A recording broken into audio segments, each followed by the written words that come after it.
శ్రోతలందరికీ నమస్కారం. చక్కని, చిక్కని పదహారణాల తెలుగు వినోదం మన సిలికానాంధ్ర వారి బాలానందానికి స్వాగతం, సుస్వాగతం. ఈనాటి బాలానందాన్ని నెదర్లాండ్స్ ప్రాంతంలో ఉన్న మనబడి కేంద్రం బాలబాలికలు సమర్పిస్తున్నారు. నాతో పాటు వ్యవహర్తగా ఉండడానికి శ్రీమతి శ్రీదేవి గారు విచ్చేశారు.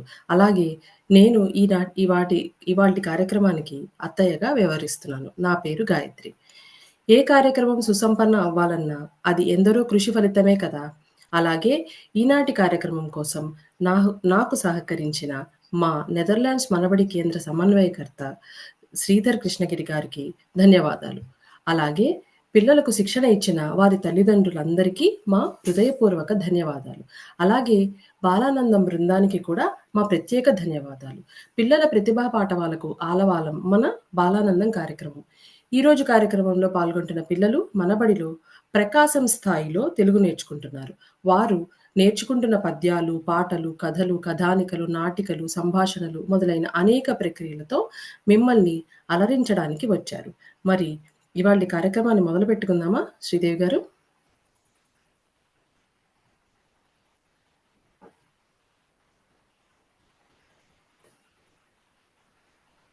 నమస్కారం శ్రీదేవి గారు.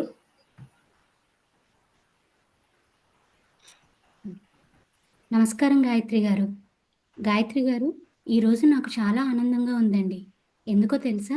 నెదర్లాండ్స్లో మనబడి పిల్లలు, మన పిల్లలు తెలుగు నేర్చుకోవడమే కాక వారికి నచ్చిన అంశాలను మనతో పంచుకోవడానికి మన ముందుకు వచ్చేస్తున్నారు.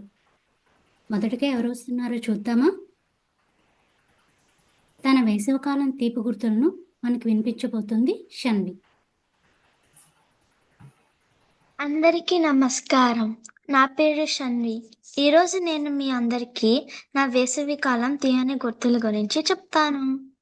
నేను నా వేసవి కాలంలో సెలవుల్లో నేను భారతదేశంకి వెళ్ళాను. మొదటగా మా నాన్నమ్మ వాళ్ళ ఊరికి వెళ్ళాను. అక్కడ నేను, నా తమ్ముడు ఇంకా మా చెల్లెలతో కలిసి చాలా బాగా ఆడుకున్నాము. ఇంకా చాలా ప్రదేశాలకు తిరిగాము. అందులో ఎక్కువ గుళ్ళకు వెళ్ళాము. తిరుమల మరియు కాణిపాకంకి వెళ్ళాము. తిరుమలలో తిరుమలకి నడుచుకుంటూ వెళ్ళాము. ఇంకా దేవుడి దర్శనం చేసుకున్నాము. దేవుడి దర్శనం చేసుకున్నాక చాలా సంతోషం కలిగింది. అక్కడ ప్రసాదంగా లడ్డూని తిన్నాము. చాలా రుచిగా ఉన్నింది. ఇంకా పాండిచ్చేరిలో మా పెద్దమ్మ వాళ్ళ ఇంటికి వెళ్ళాము. అక్కడ మా పెద్దమ్మ వాళ్ళ పిల్లలతో కలిసి సముద్ర తీరంకి వెళ్ళాము. నీళ్ళతో చాలా సేపు ఆడుకున్నాము. తర్వాత అందరం కలిసి రెస్టారెంట్కి వెళ్ళాము. అక్కడ నాకు ఇష్టమైన పానీపూరి ఇంకా నూడిల్స్ తిన్నాను. ఇంకా మా జేజమ్మ వాళ్ళ ఊరికి వెళ్ళాను. అక్కడ చాలా వేడిగా ఉన్నింది. అందుకు మేము చెరువులో ఈత కొట్టాము. తర్వాత నేను, నా తమ్ముడు రాఖీ పండుగ చేసుకున్నాం. నా తమ్ముడు నాకు చాలా డబ్బులు ఇచ్చాడు. ఇంకా వినాయక చవితి పండుగ కూడా చేసుకున్నాము. మేము రంగులు పూసుకొని నాట్యం చేసాము. ఇంకా పిండి వంటలు చాలా తిన్నాము. నాకు ఎక్కువ ఇష్టమైంది వాటిల్లో అరిసెలు, వడలు ఇంకా మురుకులు తిన్నాను. నాకు ఇష్టమైన పండ్లు కూడా తిన్నాను. ఇంకా నా కుటుంబ సభ్యులతో చాలా ఆనందంగా గడిపాను. ఈ సంవత్సరం ఇండియా విహారయాత్ర చాలా ఆనందంగా జరిగింది. అందరికీ ధన్యవాదాలు. షన్వి, నీ వేసవికాలం తీపి గుర్తులను మాకు చాలా తీయగా వినిపించావు. బాలంతా కూడా తమ బాల్యాన్ని ఉత్సాహంగాను, ఉల్లాసంగాను గడపడం ద్వారా తీపి జ్ఞాపకాలని సంపాదించుకోగలరు. చాలా చక్కగా చెప్పావు షన్వి. మన భారతీయ శాస్త్రవేత్తల ఘన విజయాలను చెప్పడానికి వస్తున్నాడు మన ఆర్య. అందరికీ నమస్కారం. నా పేరు ఆర్య. ఈరోజు నేను మన శాస్త్రజ్ఞుల ఘన విజయాలు మీతో పంచుకోవాలని అనుకుంటున్నాను. మన భారత అంతరిక్ష పరిశోధన సంస్థని ఇంగ్లీష్లో ఇస్రో అని అంటారు. ఈ సంస్థ 1969లో ఆరంభమైంది.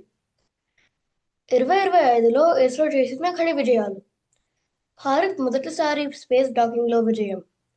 జనవరి 2025లో ఇస్రో ఒక పెద్ద ప్రయోగం చేసింది. స్పేస్లో ఉన్న 2 ఉపగ్రహాలను ఒకదానితో ఒకటి కలిపింది. దాన్ని డాకింగ్ అని అంటారు. ఇలాంటి విజయంతో భారత్, అమెరికా, రష్యా, చైనా తర్వాత డాకింగ్ చేయగలిగిన 4వ దేశం అయింది. డాకింగ్ ఎందుకు ముఖ్యం? భవిష్యత్తులో స్పేస్ స్టేషన్లను నిర్మించడానికి, శాటిలైట్లను రిపేర్ చేయడానికి డాకింగ్ టెక్నాలజీ చాలా అవసరం. నవంబర్ 2, 2025లో ఇస్రో CMS-3 అని భారీ శాటిలైట్ని ప్రయోగించింది. ఈ ప్రయోగంలో మరొక ప్రత్యేకత, ఇస్రో రాకెట్లోని క్రయోజనిక్ ఇంజిన్ని మళ్ళీ ఆన్ చేయడం మొదటిసారిగా విజయవంతంగా జరిగింది. క్రయోజనిక్ ఇంజిన్ పాత్ర, ఒకే రాకెట్తో అనేక ఉపగ్రహాలను వేరే వేరే కక్షలో పెట్టడం, క్లిష్టమైన స్పేస్ మిషన్లు చేయడం. ఇస్రో 2025ని గగన్యాన్ సంవత్సరం అని ప్రకటించింది. ఇస్రో సాధించిన విజయాలు. డాకింగ్ సాధించడం వల్ల భారత్ ఇప్పుడు అంతరిక్ష సూపర్ పవర్ దేశాల్లో ఒకటి అయింది. భారీ ఉపగ్రహ ప్రయోగాలు భారతదేశం స్వయం సమృద్ధిని పెంచుతున్నాయి. క్రయోజనిక్ ఇంజిన్ని మళ్ళీ ఆన్ అవ్వడం భవిష్యత్తు రాకెట్లకు పెద్ద ప్రయోజనం. గగన్యాన్ మిషన్ వల్ల త్వరలోని భారతీయులు కూడా అంతరిక్షంలో విహరించబోతున్నారు. ఇస్రో ప్రపంచానికి సహాయం చేసే శాస్త్ర సంస్థగా పేరు తెచ్చుకుంది. ఇస్రో సాధిస్తున్న విజయాలు మనందరికీ గర్వకారణం. ఇదంతా చూస్తుంటే మనం కూడా పెద్దగా సైన్స్ నేర్చుకొని రాకెట్లు, ఉపగ్రహాలు తయారు చేసి శాస్త్రవేత్తలు అవ్వాలని అనిపిస్తుంది కదా. ధన్యవాదాలు.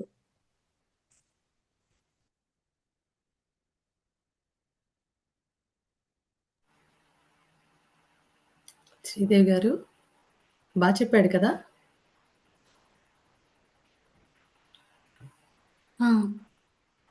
ఆర్య, మన శాస్త్రవేత్తల ఘన విజయాలను మీ ద్వారా ఇంకోసారి వినడం ఆనందనీయం. మన ఇస్రో సాధించిన విజయాలు మన దేశంలో ఉండే ప్రతి ఒక్కరికి చిరస్మరణీయం. మన భారత పౌరులందరూ బంగారు భవిష్యత్తుకి బాటగా నిలవాలని కోరుకుంటున్నాను.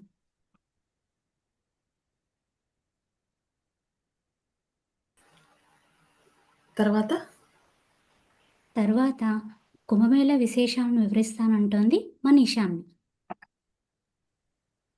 అందరికీ నమస్కారం. నా పేరు ఇషాన్వి. ఈరోజు నేను ప్రపంచంలోని అతి పెద్ద పండుగ కుంభమేళా గురించి చెప్పబోతున్నాను.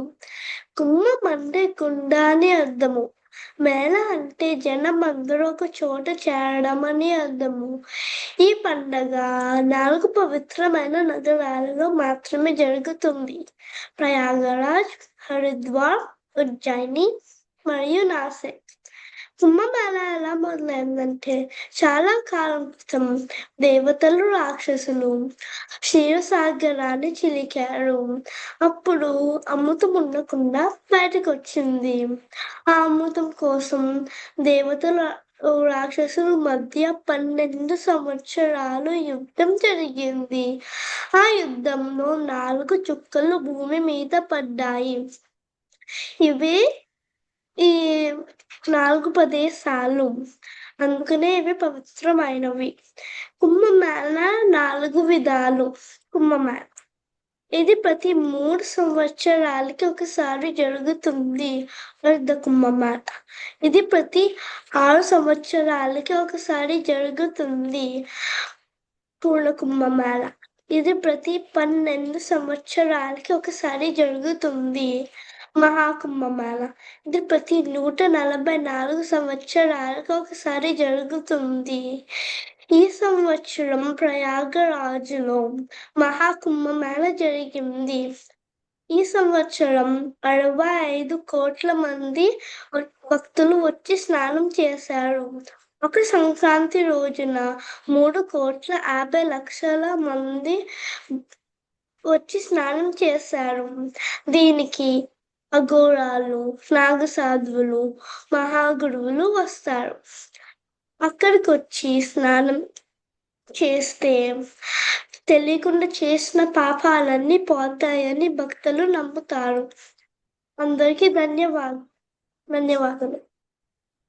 ఇషాన్వి, కుంభమేళ పవిత్రతను మరియు అక్కడ జరిగిన విశేషాలను మాకు చక్కగా చెప్పావు. కుంభ్ అంటే అమృత కలశం అని, మేళ అంటే ఉత్సవం అని అర్థం. 144 ఏళ్లకు ఒకసారి వచ్చే ఈ ఉత్సవంలో పుణ్యనదిలో స్నానం ఆచరించడం ఎంతో పుణ్యం సంపాదించుకోవటమే. ఇప్పుడు రేయాంష్ తన ప్యారిస్ యాత్ర గురించి చెప్పడానికి వచ్చేశాడు. అందరికీ నమస్కారం. నా పేరు రేయాన్. నాకు 8 సంవత్సరాలు. ఈరోజు నేను నా ప్యారిస్ యాత్ర గురించి చెప్పబోతున్నాను. నేను వేసవి సెలవుల్లో ప్యారిస్కి వెళ్ళాము. అక్కడ మేము ఈఫిల్ టవర్కి వెళ్ళాను. అక్కడ మేము చాలా చెట్టులు చూసాము. ఆ పైనుంచి అన్ని చిన్న చిన్నగా కనిపించాయి. 2వ అంతస్తు వరకు మెట్ల మీద వెళ్ళాము. అది ప్రపంచంలో పేరు ఉన్న ఎత్తైన కట్టడం. అది ఇనుముతో కట్టింది. ఇంకా మేము సైన్ నది మీద పడవ ప్రయాణం చేశాము. అక్కడ మేము ఫొటోస్ తీసుకున్నాము. లారీ మ్యూజియంకి వెళ్ళాము. అక్కడ మేము మోనాలీసా చిత్రాన్ని చూసాము. ఇంకా వేరే చిత్రాలు కూడా చూసాము. లారీ మ్యూజియం పైభాగం పిరమిడ్ ఆకారంలో ఉంది. ఇంకా మేము ఆర్క్ ది ట్రంపేకి వెళ్ళాము. దానిపైకి కూడా వెళ్ళాము. అక్కడ మెట్లు చాలా చిన్నగా ఉన్నాయి. ప్రతిరోజు అక్కడ మంట వెలుగుతూ ఉంటుంది. చనిపోయిన సైనికుల కోసం దాన్ని కట్టారు. ఇంకా నాకు ఇష్టమైన డిజ్నీలాండ్కి కూడా వెళ్ళాము. అక్కడ మేము రంగురంగుల పువ్వులు చూసాము. వాల్ట్ డిజ్నీలో మేము ఒక లిఫ్ట్ రైడ్కి వెళ్ళాము. అది మమ్మల్ని పైకి తీసుకెళ్ళి వదిలేశారు. అది ఒక్కసారిగా కింద పడింది. నేను చాలా భయపడ్డాను. ఇంకా నాకు స్పైడర్ మ్యాన్ లేజర్ ఆట చాలా బాగా నచ్చింది. చెక్కతో చేసిన రోలర్ కోస్టర్ రైడ్ కూడా ఎక్కాను. రాత్రి సమయంలో డిజ్నీలాండ్ కోట మీద లేజర్ షో వేశారు. ఆ లేజర్ షో డిజ్నీలాండ్ 30 సంవత్సరాలు అయిందని చూపించారు. ఇంకా నాకు చాలా బాగా ప్యారిస్ యాత్ర బాగా నచ్చింది. నాకు ఈ అవకాశం ఇచ్చినందుకు ధన్యవాదాలు. మీ ప్యారిస్ యాత్ర గురించి చాలా మంచి విశేషాలను మాతో పంచుకున్నావు రేయాంష్. నీ కబుర్లు వింటూ ఉంటే నాకు కూడా ప్యారిస్ వెళ్ళాలనిపిస్తుంది. చాలా చక్కగా చెప్పావు రేయాంష్. ఇప్పుడు విహన ఆపరేషన్ సింధూర్ గురించి చెప్తుంది. అందరికీ నమస్కారం. నా పేరు విహన. ఇవాళ నేను ఆపరేషన్ సింధూర్ గురించి చెప్పబోతున్నాను.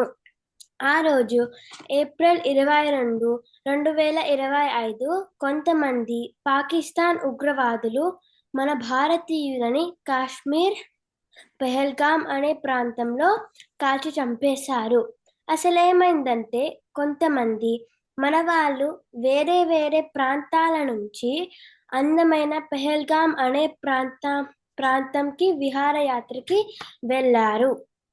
అక్కడ చుట్టూ మంచు కొండలు, అందమైన ప్రదేశాలు చూస్తూ సరదాగా ఆడుకుంటున్నప్పుడు అనుకోకుండా కొంతమంది పాకిస్తాన్ ఉగ్రవాదులు వాళ్ళని చాలా భయంకరంగా తుపాకులతో కాల్చి చంపేశారు. అది ముఖ్యంగా వాళ్ళు మగవాళ్ళని లక్ష్యంగా చేసుకొని మీరు ఏ మతం అని అడిగి మరీ చంపేశారు. అది చూసి అక్కడున్న ఆడవాళ్ళు, పిల్లలు చాలా భయపడిపోయారు. వాళ్ళు మా వాళ్ళని చంపొద్దు అని వేడుకున్నారు. ఆ పాకిస్తాన్ ఉగ్రవాదులు వినకుండా చంపేశారు. ఈ ఉగ్రవాద చర్యతో భారతదేశం అంతా దిగ్భ్రాంతికి గురయింది. టర్కీ, చైనా పాకిస్తాన్కి మద్దతుగా నిలిచాయి. కానీ USA, UK, Russia, Israel, France, Japan, Australia వంటి దేశాలు మన భారతదేశానికి మద్దతుగా నిలిచాయి. మన ప్రభుత్వం, ప్రధాని మోడీ గారు ఇంకా మన సైనిక దళాలు పాకిస్తాన్ ఉగ్రవాద చర్యకు ప్రతీకార చర్యగా ఆపరేషన్ సింధూర్ మొదలుపెట్టారు. ఈ ఆపరేషన్ సింధూర్ లో BrahMos, Akash air defence system వంటి అత్యాధునిక సాంకేతిక యుద్ధ పరికరాలని ఉపయోగించి పాకిస్తాన్ మరియు పాకిస్తాన్ ఆక్రమిత కాశ్మీర్లో ఉన్న తొమ్మిది ఉగ్ర స్థావరాలను బాంబులతో కూల్చేశారు.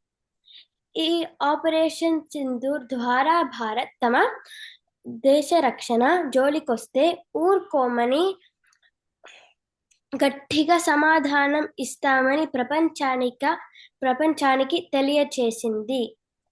జై హింద్, జై భారత్. ధన్యవాదాలు. జై భారత్. మన భరతమాతకు కోపం తెప్పిస్తే ఎలాంటి విపత్కర పరిస్థితులను ఎదుర్కోవాల్సి వస్తుందో మన దేశం మళ్ళీ నిరూపించింది. ఆపరేషన్ సింధూర్ భరతమాత యొక్క గొప్పతనాన్ని ప్రపంచానికి చాటి చెప్పింది. చాలా మంచి అంశం ఎంచుకున్నావు విహన. ఇప్పుడు నేను నేర్చుకున్న విషయాలు చెప్తానంటూ వస్తున్నాడు మన వైభవ్. వైభవ్ని పిలిచేద్దామా మరి? అందరికీ నమస్కారం. నా పేరు వైభవ్. నేను ఇప్పుడు ఈ సంవత్సరం ఏం నేర్చుకున్నానో మీకు చాలా సంతోషంగా చెప్పాలని ఉంది. మొదటిగా మా అమ్మ నాకు ఈ సంవత్సరం తెలుగు పాఠం నేర్పించింది. అందువల్ల నాకు తెలుగు రాయడం, తెలుగు చెప్పడం, తెలుగు అర్థం కూడా అవుతుంది. నేను మా ఇంట్లో ఉండే వాళ్ళతో చాలా తెలుగు మాట్లాడతాను. మా నాన్న సమయం పాటించడం నేర్పించాడు. ఏదైనా మొదలు పెట్టాలా, ఏదైనా ఎప్పుడు ఆపాలని. నేను పాఠశాలలో క్రిస్మస్ పాటలు పాడడం నేర్చుకున్నాను. నేను స్కూల్ క్వైర్లో జాయిన్ అయ్యాను. నేను టపాకాయలు కాల్చడం నేర్చుకున్నాను. ఆ టపాకాయలు చిన్నగా ఉన్నాయి, పెద్దగా ఉన్నాయి, చాలా రంగురంగులుగా కూడా ఉన్నాయి. నేను అరటిపండుతో కేక్ తయారు చేయడం నేర్చుకున్నాను. చాలా బాగా వచ్చింది. ఎవరికైనా కావాలంటే రేడియో తర్వాత మా ఇంటికి రావచ్చు. టెన్ హ్యాగ్ లేచిన ఫెన్లో ఉంటుంది. నేను టీ పెట్టడం నేర్చుకున్నాను. చక్కెర, పాలు, టీ పౌడర్తో నేను టీ చేసి మా అమ్మ నాన్నకి ఇస్తే చాలా ఇష్టమయ్యింది. నేను లెగో కట్టడం నేర్చుకున్నాను. అవి చాలా చిన్న చిన్న ముక్కలతో చాలా చేయొచ్చు. నేను వ్యోమనౌక, హెలికాప్టర్, కారు, రిక్షా చాలా ప్రయోగాలు చేశాను ఈ సంవత్సరం. చివరిగా నేను స్క్రిప్ట్స్ రాయడం నేర్చుకున్నాను. రేడియోకి స్క్రిప్ట్, పవర్ పాయింట్కి స్క్రిప్ట్, బడిలో కోసం స్క్రిప్ట్, చాలా స్క్రిప్ట్స్ రాశాను. ఈ అవకాశం ఇచ్చారని అందరికీ ధన్యవాదాలు. వైభవ్, నువ్వు నేర్చుకున్న విషయాలు నిత్య జీవితంలో అందరూ ఆచరించదగిన విషయాలు. నీలాగే బాలలంతా తాము నేర్చుకున్న విషయాల్ని ఆచరణలో పెట్టాలని, వారి అనుభవాలను మనతో పంచుకోవాలని కోరుకుంటున్నాను. చాలా చక్కగా చెప్పావు వైభవ్. లోహిత్ తనకు నచ్చిన విరాట్ కోహ్లీ గారి గురించి చెప్తాడంట. పిలిచేద్దామా మరి? అందరికీ నమస్కారం. నా పేరు లోహిత్ కృష్ణ దేశు.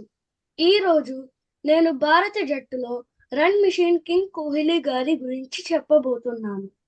విరాట్ కోహ్లీ గారు 1988వ సంవత్సరం నవంబర్ 5వ తేదీన ఢిల్లీలోని ఉత్తమ్ నగర్లో జన్మించారు. చిన్నప్పటి నుంచి ఆయనకి క్రికెట్ అంటే చాలా ఇష్టం. స్కూల్కి వెళ్లే ముందు కూడా బ్యాట్ పట్టుకొని సాధన చేసేవారట. ఆయనకి చిన్న వయసు నుండి క్రికెట్ అంటే ఆసక్తి ఎక్కువగా ఉండేది. విరాట్ కోహ్లీ గారు భారత జట్టులో 2008వ సంవత్సరంలో చేరారు. ఆయన బంతిని కొట్టే వైఖరి, ఆటలో తనకు ఉన్న ఆత్మవిశ్వాసం, కష్టపడి పనిచేసే తీరు వలన ఆయన ప్రపంచంలోనే ఉత్తమ బ్యాట్స్మెన్ గా గుర్తింపు పొందారు. 2025 మార్చ్ 9న జరిగిన ఐసీసీ ఛాంపియన్స్ ట్రోఫీ గెలుచుకుంది. విరాట్ కోహ్లీ గారు కూడా ఈ మ్యాచ్లో కీలక పాత్ర పోషించారు. మొత్తం జట్టు కలిసి ఆడిన టీం వర్క్ వల్లే 2025లో ఛాంపియన్స్ ట్రోఫీ భారత్ సొంతమైంది. ఈ నెల డిసెంబర్ 3న జరిగిన భారత్ సౌత్ ఆఫ్రికా వన్డే మ్యాచ్లో విరాట్ కోహ్లీ గారు 53వ సెంచరీ చేశారు. అంతేకాదు ఆయన ఎంతో మంది చిన్నారుల విద్యకు సహాయం చేశారు. ఆయనకి పరుగులు చేయడం అంటే చాలా ఇష్టం. ఎన్నో మ్యాచ్లలో భారత జట్టును గెలుపు వైపుకి నడిపించారు. కష్టపడి పని చేస్తే ఏ కలైనా నిజమవుతుందనే సందేశం ఆయన జీవితం చెబుతుంది. అందుకే నాకు విరాట్ కోహ్లీ గారు అంటే గొప్ప ఆదర్శం. ఇదే నా చిన్న కథనం. ధన్యవాదాలు. లోహిత్, విరాట్ కోహ్లీ గారిని నువ్వెంత ఇష్టపడుతున్నావో నీ మాటల్లో తెలుస్తుంది. కష్టపడి జీవితంలో ఎదిగిన వారిని అనుకరించడం ద్వారా మన జీవితం కూడా ఆదర్శవంతం అవుతుంది. లోహిత్ కూడా అలాంటి ఆదర్శనీయమైన జీవితం కోసం కృషి చేయాలని ఆశిస్తున్నాను. ఇది దండోరా సమయం.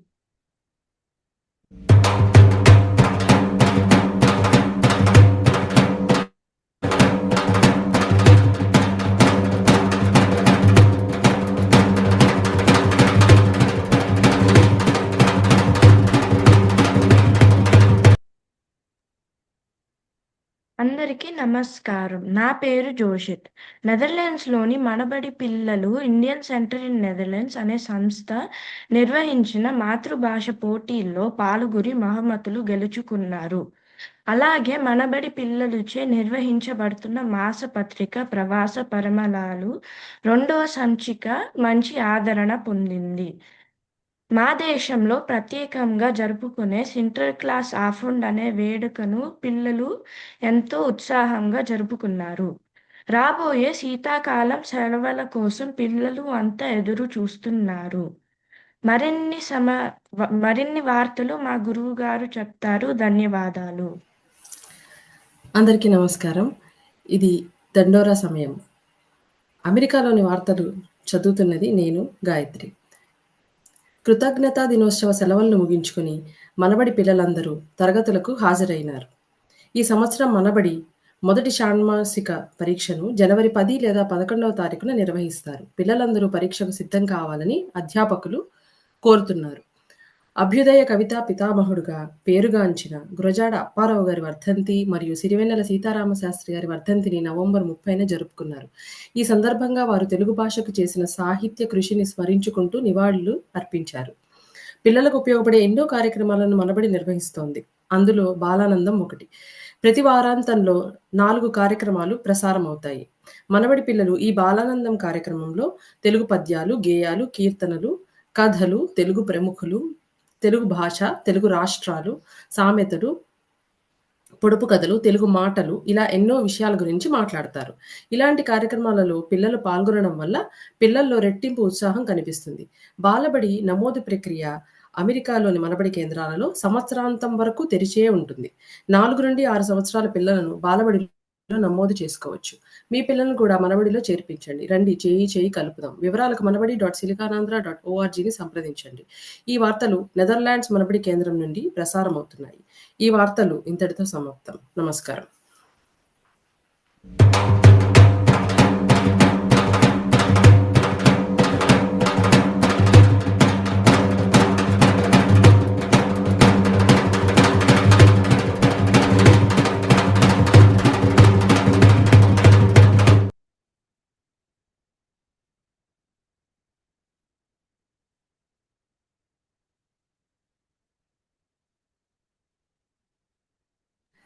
నమస్కారం. మరి ఇంతవరకు పిల్లలు చెప్పిన ముద్దు ముద్దు మాటలు అవన్నీ చక్కగా విన్నాం కదా! మరి మన కార్యక్రమంలో తర్వాత ఎవరు రాబోతున్నారో చూద్దాం. వ్యాహృతి మన ముందుకి ఈ సంవత్సరంలో గొప్ప గొప్ప వ్యక్తులు వాళ్ళు సాధించిన గొప్ప విజయాలు మనకి చెప్పడానికి వస్తుంది. వ్యాహృతి. బాలానందం శ్రోతలందరికీ నా హృదయపూర్వక నమస్కారము. నా పేరు వ్యాహృతి. నేను ఈరోజు 2025లో ప్రముఖ భారతీయ వ్యక్తుల గురించి చెప్పబోతున్నాను. మొదటగా నేను మనందరికీ ఇష్టమైన క్రీడా రంగంలో జెమిమా రోడ్రిగస్ మరియు హర్మన్ ప్రీత్ గురించి చెప్పబోతున్నాను. జెమిమా రోడ్రిగస్ మరియు హర్మన్ ప్రీత్ ఇతర జట్టు సభ్యులతో కలిసి భారతదేశానికి మొట్టమొదటి విమెన్స్ వరల్డ్ కప్ను గెలిచారు. WFY world for you. ఇప్పుడు నేను హర్మిత్ కౌర్ ధిల్లన్ గురించి మాట్లాడతాను.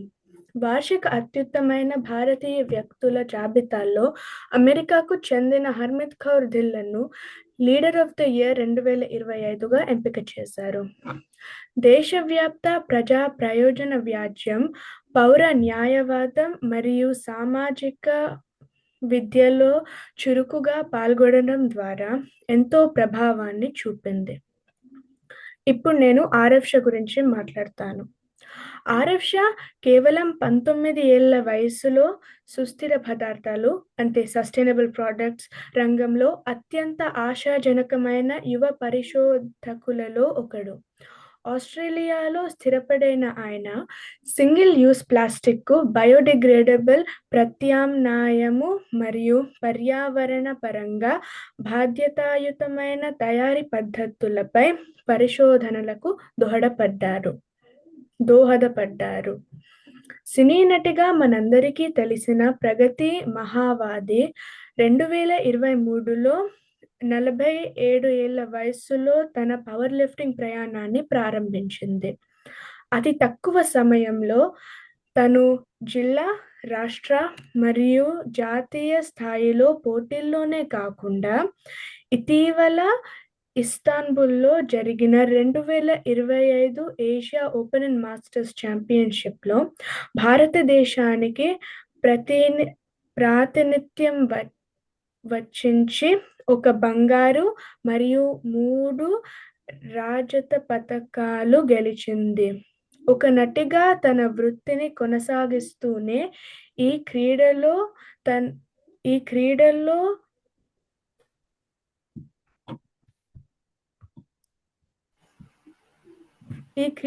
ఆమె సాధించిన విజయాలు మనందరికీ స్ఫూర్తిదాయకం. ధన్యవాదాలు వ్యాహృతి. వచ్చే సంవత్సరం కూడా మన శ్రీశక్తి ఇలాగే ముందుకు పోవాలని ఆశిద్దాము. సరే, మరి తర్వాత దక్ష్ మన ముందుకు వస్తున్నాడు. మనకి తను చూసిన ప్రదేశాలలో మనతో ఆ వివరాలను పంచుకోవడానికి దక్ష్ వస్తున్నాడు. అందరికీ నమస్కారం. నా పేరు దక్ష్. ఈరోజు నేను చూసిన ప్రదేశాల గురించి చెప్తాను. మొదటిగా నేను గ్రాండ్ కెనేరియాకి వెళ్ళాను. ఈ ప్రదేశం ఆఫ్రికా ఖండానికి దగ్గరగా అట్లాంటిక్ మహాసముద్రంలో ఉంది. ఈ దీవి అందమైన బీచ్లు, పర్వతాలకు ప్రసిద్ధి చెందింది. అక్కడ నేను డాల్ఫిన్స్ చూశాను. అవి నీళ్ళలో ఎగురుతూ చాలా అందంగా కనిపించాయి. సముద్ర తీరానికి వెళ్ళి నేను చాలా ఆడుకున్నాను. ఇంకా అక్కడ పెద్ద పెద్ద క్యాక్టస్ మొక్కలు చూశాను. నేను వంట పైన సవారీ చేశాను. తర్వాత అరటి తోటకి వెళ్ళాను. నేను వివిధ రకాల అరటి పళ్ళను రుచి చూశాను. రుచి చాలా బాగుంది. తర్వాత డిస్నీల్యాండ్ ప్యారిస్కి వెళ్ళాను. నేను హాలీవుడ్ టవర్ రైడ్ ఎక్కాను. అది బాగా ఎత్తుకి వెళ్ళి కిందకి దిగింది. నాకు చాలా చాలా భయం వేసింది. నేను ఇంకా స్పైడర్ మ్యాన్ మరియు బ్యాట్మ్యాన్ స్టంట్స్ చూశాను. నేను మిక్కీ మౌస్ షో మరియు లయన్ కింగ్ షో చూసాను. ఇంకా రైడ్స్ నాకు బాగా ఎంజాయ్ చేశాను. అందరికీ ధన్యవాదములు. ధన్యవాదాలు దక్ష్. ఈ సంవత్సరం నువ్వు చాలా ప్రదేశాలే చూసినట్టున్నావు. నీతో పాటు మమ్మల్ని కూడా నీ మాటలతో నీ ప్రదేశాలన్నీ మాకు కూడా చూపించేశావు. ధన్యవాదాలు. మరి తర్వాత ఆర్యన్ తను ఈ సంవత్సరం నేర్చుకున్న కొత్త కొత్త విషయాలు మనతో చెప్పడానికి వస్తున్నాడు. ఆర్యన్. అందరికీ నమస్కారం. నా పేరు ఆర్యన్. నేను ఈరోజు నేర్చుకున్న 2025లో నేర్చుకున్న విషయాలు చెప్తాను. 2025లో నేను కరాటే, బ్యాడ్మింటన్, చదరంగం, ఈత అని నేర్చుకుంటున్నాను. కరాటేలో నాకు పసుపు రంగు మరియు నారింజ రంగు బెల్ట్స్ వచ్చాయి. వచ్చే సంవత్సరంలో నేను ఆకుపచ్చ రంగు పోటీకి వెళ్తాను.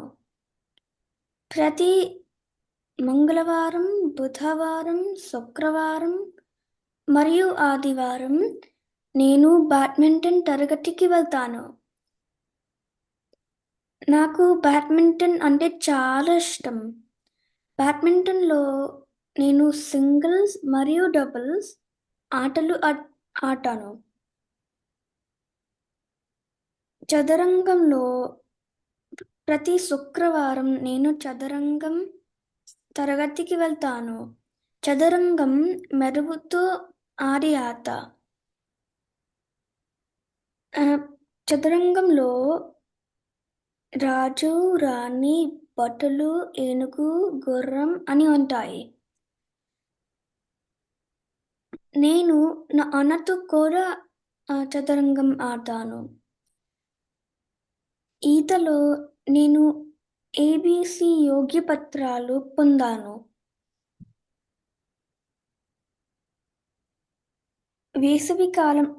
వేసవికాలంలో యాత్రలకి వెళ్ళినప్పుడు నేను ఈత కొడతాను. ఆగండోయ్, మనబడిలో నేను తెలుగు కూడా నేర్చుకుంటున్నాను. నా మాటలు విన్నందుకు ధన్యవాదాలు. ధన్యవాదాలు ఆర్యన్. అమ్మో! ఎన్ని ఆటలు నేర్చేసుకుంటున్నావో. నేను వచ్చే సంవత్సరం కొన్ని ఆటలైనా నీతో పాటు నీలాగే నేర్చుకోవడానికి ప్రయత్నిస్తాను. ధన్యవాదాలు ఆర్యన్. మరి తర్వాత జోషిత్ మనందరం ఇప్పుడు ఎంతగానో ఉపయోగిస్తున్న కృత్రిమ మేధ గురించి చెప్పడానికి మన ముందుకొచ్చాడు. జోషిత్. అందరికీ నమస్కారం. నా పేరు జోషిత్. ఈరోజు నేను కృత్రిమ మేధ గురించి మాట్లాడబోతున్నాను. కృత్రిమ మేధ అంటే మనిషి మేధస్సుని కంప్యూటర్కి నేర్పడం. అంటే మనము ఎలా ఆలోచించుతామో, ఎలా నేర్చుకుంటామో, ఎలా సమస్యలకి పరిష్కారం తెలుసుకుంటామో అది మొత్తం కంప్యూటర్ కూడా చేయగలడం. ఉదాహరణకి గూగుల్ మ్యాప్స్లో దారి చూపించడం, అలెక్సా లేదా సిరితో మాట్లాడడం.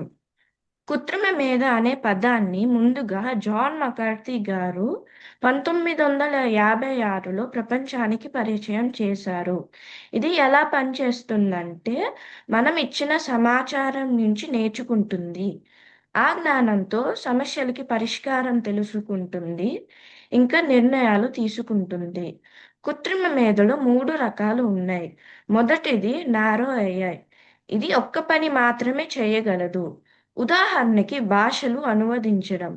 రెండోది జనరల్ AI. ఇది మనిషిలా ఆలోచించగలదు. ఉదాహరణకి రోబోట్ కారు నడపడం, వంట చేయడం, కథలు రాయడం. మూడోది సూపర్ AI. దీనికి మనిషి కన్నా ఎక్కువ తెలివైనది. ఇది భవిష్యత్తులో మాత్రమే రావచ్చు. ఈ కృత్రిమ మేధ వాడడం వల్ల మన పనులు తొందరగా అవుతాయి, ఇంకా తప్పులు తగ్గుతాయి. కష్టమైన పనుల దగ్గర రోబోట్లు సాయం పడతాయి. విద్య, వైద్య, ఇంకా వ్యవసాయ రంగాల్లో ఇది సహాయపడుద్ది. నేను కూడా దీన్ని డచ్ భాష నేర్చుకోవడానికి వాడాను. కొత్త విషయాలు దీంతో నేర్చుకోవచ్చు.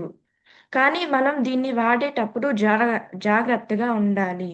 మనకి ఏదైనా ప్రశ్న వచ్చినప్పుడు ముందెళ్ళి పెద్దల్ని అడగాలి.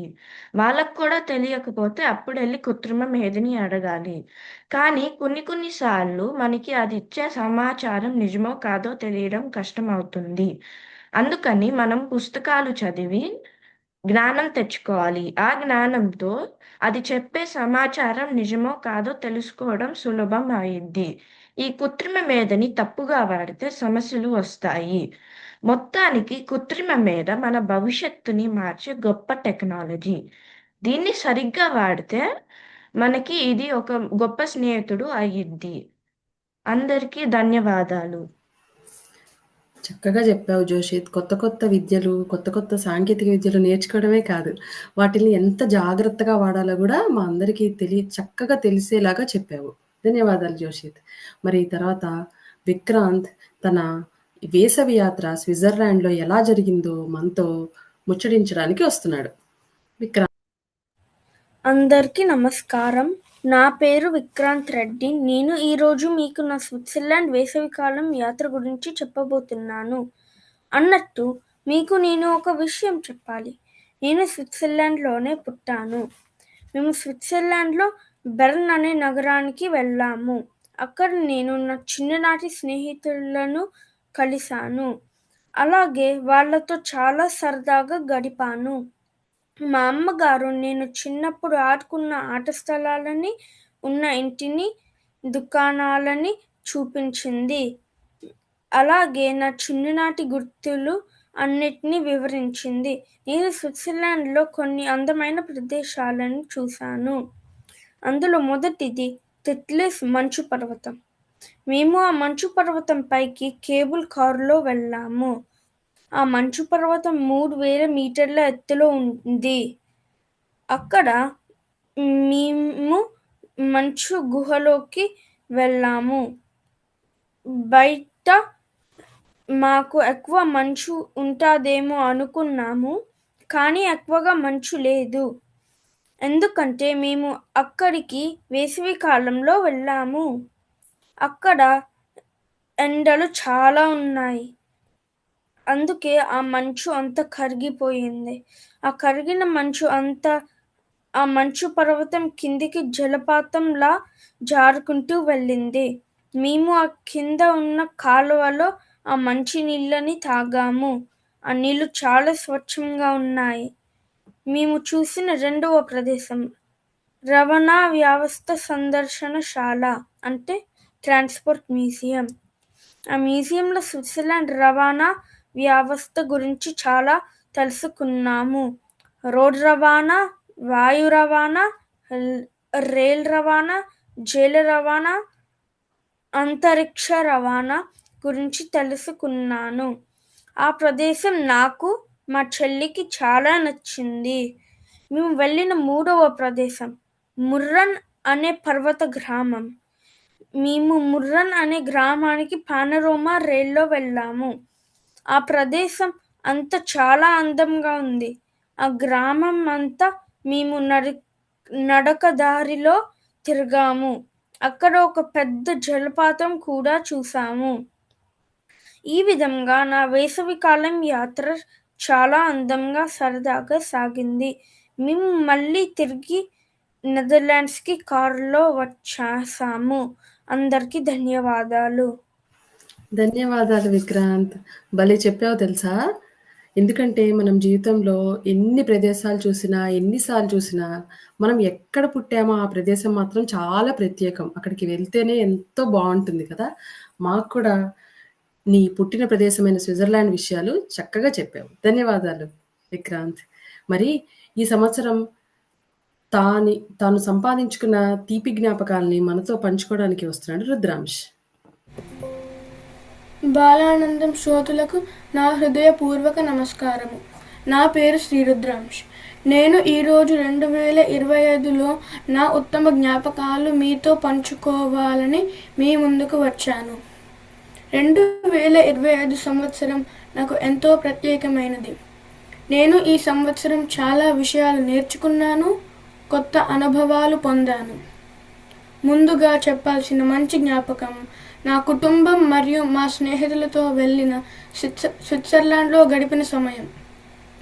అక్కడ మొదటిసారి ట్రెక్కింగ్ చేశాను. యూరప్లోని అత్యంత ఎత్తైన యాంగ్ఫ్రో మంచుతో కప్పి చాలా అద్భుతంగా అనిపించింది. అక్కడ మేము చేసిన సాహస కృత్యాలు, అడ్వెంచరస్ ట్రీ టాప్ క్లైంబింగ్ ఎప్పటికీ మర్చిపోను. నా రెండవ జ్ఞాపకం ఏమిటంటే నా పాఠశాల నుండి మొదటిసారిగా ఒక్కడిని స్నేహితులతో కలిసి వెళ్ళిన 2 రోజులు విహారయాత్ర ఎంతో గొప్పగా సాగింది. అక్కడ మేము చేసిన ఒక చిన్న ప్రాజెక్టులో నా పనికి అధ్యాపకులు ఇచ్చిన ప్రోత్సాహం, అందరితో కలిసి చేసిన అల్లరి ఆటలతో చాలా ఉత్సాహంగా గడిపాను. మరి నాకు ఎంతో ఇష్టమైన 3వ జ్ఞాపకాన్ని కూడా పంచుకుంటాను. అది ఏమిటంటే 2025లో నా పుట్టినరోజు వేడుక. నా పుట్టినరోజు వేడుకలు ఎంతో ఘనంగా జరుపుకున్నాను. అదే రోజు నా స్నేహితుడి పుట్టినరోజు కూడా కావడంతో మా అమ్మ నాన్న మా ఇద్దరిది ఒకే దగ్గర చాలా ఘనంగా జరిపి నన్ను ఎంతో ఆనందపెట్టారు. మరి మీకు కూడా ఇలాంటి ఎన్నో జ్ఞాపకాలు ఉండే ఉంటాయి కదా. అన్నీ గుర్తు చేసుకోండి. ఇక సెలవు. ధన్యవాదములు. ధన్యవాదాలు రుద్రాంశ్. నువ్వు చెప్తుంటేనే మాకు కూడా మా తీపి జ్ఞాపకాలన్నీ అలా ఈ సంవత్సరం జరిగినవన్నీ అలా గుర్తొస్తున్నాయి. నీ ఉత్తమమైన జ్ఞాపకాలు చాలా ఉత్సాహంగా చెప్పావు. ధన్యవాదాలు రుద్రాంశ్. మరి తర్వాత కృష్ణ మనం ఈ కాలంలో చాలా బాగా ఉపయోగపడుతున్న యంత్ర మానవుల గురించి చెప్పడానికి వచ్చాడు. కృష్ణ. అందరికీ నా నమస్కారం. నా పేరు కృష్ణ. ఈరోజు నేను యంత్రమానవుల గురించి మాట్లాడుతాను. యంత్రమానవులు అంటే రోబోట్స్. యంత్రమానవులు అనేవి ఇప్పుడు మన జీవితంలో చాలా ముఖ్యమయ్యాయి. అందుకే నేను ఈ అంశాన్ని ఎంచుకున్నాను. యంత్రమానవ అంటే మనుషులు చేసే పనిని సులభంగా చేయడానికి తయారు చేసిన యంత్రం. యంత్రమానవులు మనం ఇచ్చిన ఆదేశాలు అనుసరిస్తుంది. కొన్ని యంత్రమానవులు మనుషులాగా ఉంటాయి, కొన్ని పశువులు లాగా ఉంటాయి, కొన్ని మాత్రం యంత్రంలాగే ఉంటాయి. యంత్రమానవులకి భావాలు ఉండవు. కొన్ని పనిని చాలా నైపుణ్యంగా చేస్తాయి. యంత్రమానవులు ఏమి చేస్తాయి? యంత్రమానవులు చాలా పనులు చేస్తాయి. అవి పరిసరంలో అవసరమైన వస్తువులు తయారు చేయడం, ఇంటిని శుభ్రపరచడం, ఆకాశంలో గ్రహాలు పరిశోధించడం, వైద్యశాలలో వైద్యులకు సహాయం చేయడం, రైతులకు పంటలు సాగు చేయడంలో సహాయపడుతుంది. మరియు కొన్ని యంత్రమానవులు వినోదం కోసం కూడా ఉంటాయి. కొన్ని అపాయకరమైన పని మనుషులు చేయడం కష్టం, కానీ యంత్రమానవులు ఈ పనిని సులభంగా చేస్తాయి. యంత్రమానవులు ఎక్కడ కనిపిస్తాయి? యంత్రమానవులు మనం చాలా చోట్ల చూస్తాం. పరిసరంలో, వైద్యశాలలో, పాఠశాలలో, కార్యాలయంలో మరియు ఇంట్లో కూడా. మన ఇంట్లో నేలని శుభ్రం చేసే యంత్రమానవు ఉండొచ్చు. కొంతమంది భోజనశాలలో వీటి ద్వారా భోజనం వడ్డిస్తున్నారు.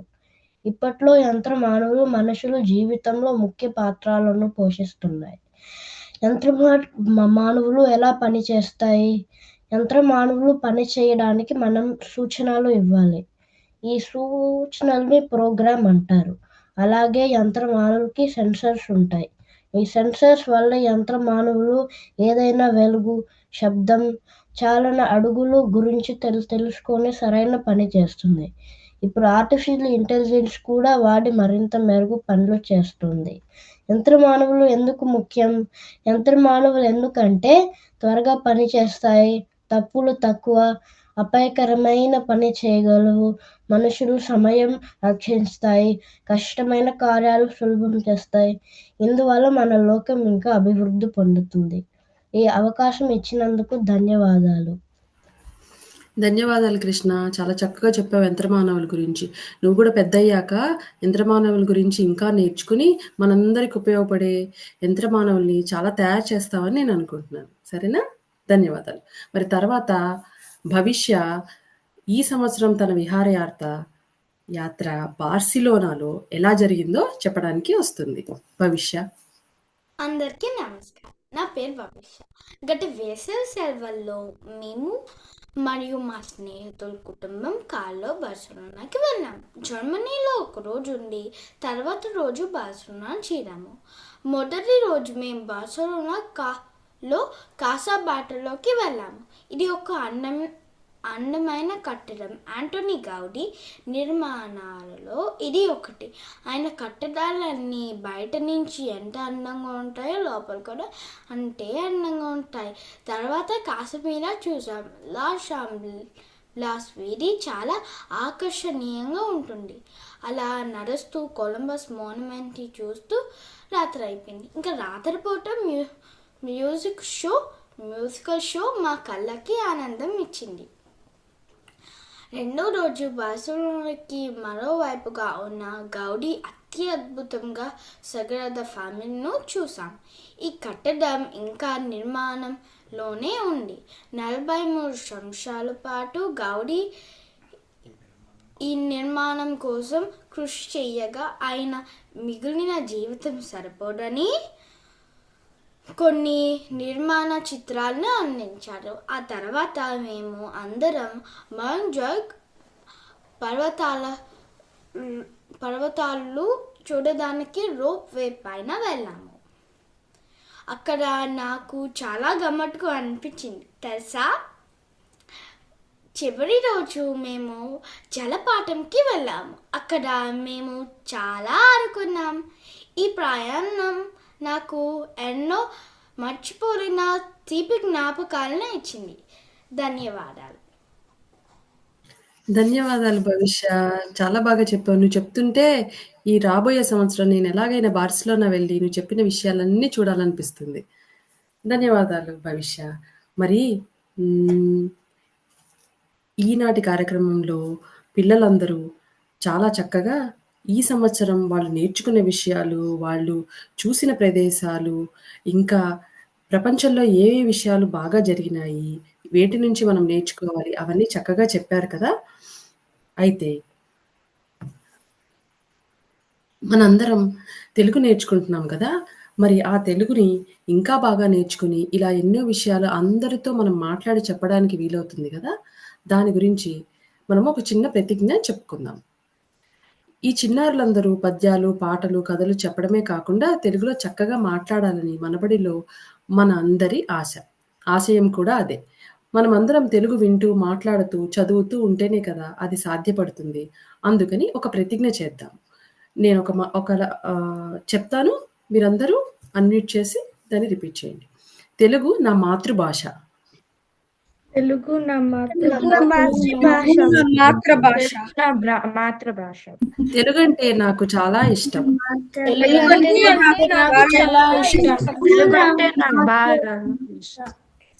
తెలుగు వారందరితో నేను తెలుగులోనే మాట్లాడతాను.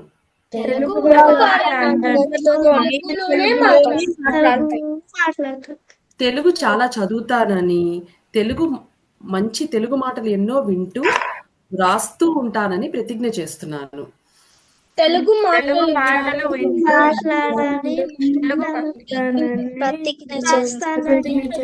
చేస్తాను.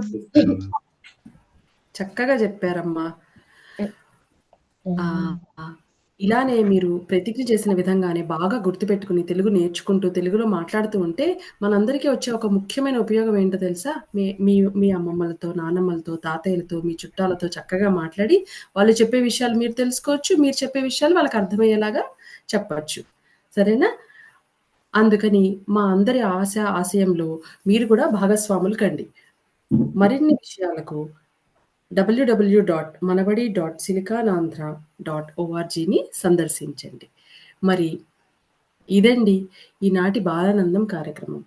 నెదర్లాండ్స్ ప్రాంతంలో ఉన్న మనబడి కేంద్రం పిల్లలు, ప్రకాశం స్థాయిలో చదువుతున్న బాలబాలికలందరూ ఈరోజు తమ ముద్దు మాటలతో, కథలతో, పాటలతో, కబుర్లతో హాయిగా సమయం గడిచిపోయింది కదా. మరి రేపు మరో 2 మనబడి కేంద్రాలు సమర్పించే బాలానందం కార్యక్రమంతో మీ ముందు ఉంటుంది సిలికానాంధ్ర వారి మనబడి.